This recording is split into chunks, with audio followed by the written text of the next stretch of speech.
Friends ask me for dating advice all the time. Should I call him back right away or wait for a few days? An eager friend will inquire, hoping for navigation in the turbulent seas of singlehood. Call him right away, I might attempt a reply. But then I might seem too eager. The angry reply showers rain on the parade of wrong answers. Okay then, wait for a few days, attempting to salvage my sage advice giver front. But he might think me careless.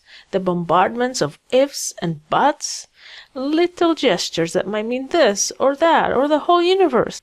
How should I know how any single person should conduct themselves? I've been married since like forever. I can't even remember dating.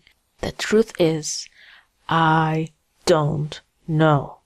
People in distress don't like this truth. They want something that will comfort them, assure them that they are lovable, and that companionship away from the shores of lonelyhood lies just beyond the horizons.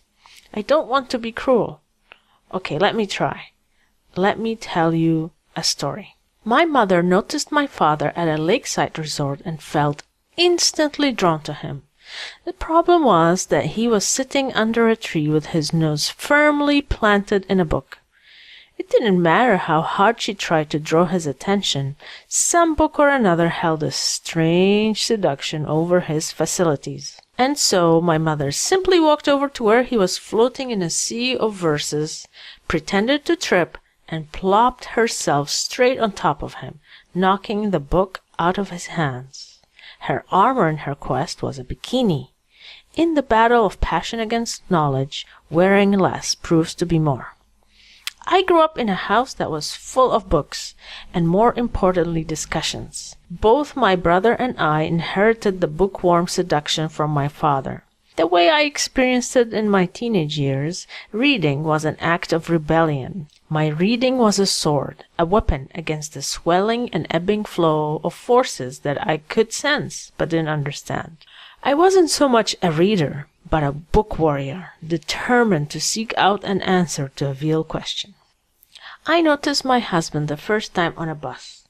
His nose was pointed downwards, consuming a book with his eyes. Instantly I recognized a not-reader and a fellow book warrior. He was reading with such intensity I thought his gaze would burn a hole on the page. Perhaps I hoped that a partner would speed up, illuminating the question hidden in plain view. He lent me his favorite book, 100 Years of Solitude by Garcia Marquez.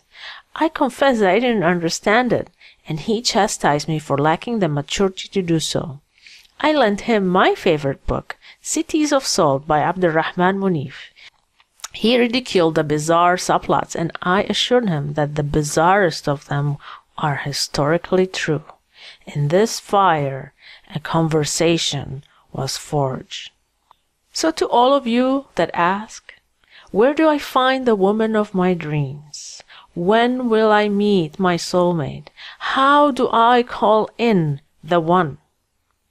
If words were measured in silver and silence was worth its weight in gold, my grain of salt of truthful answer is, I have no clue.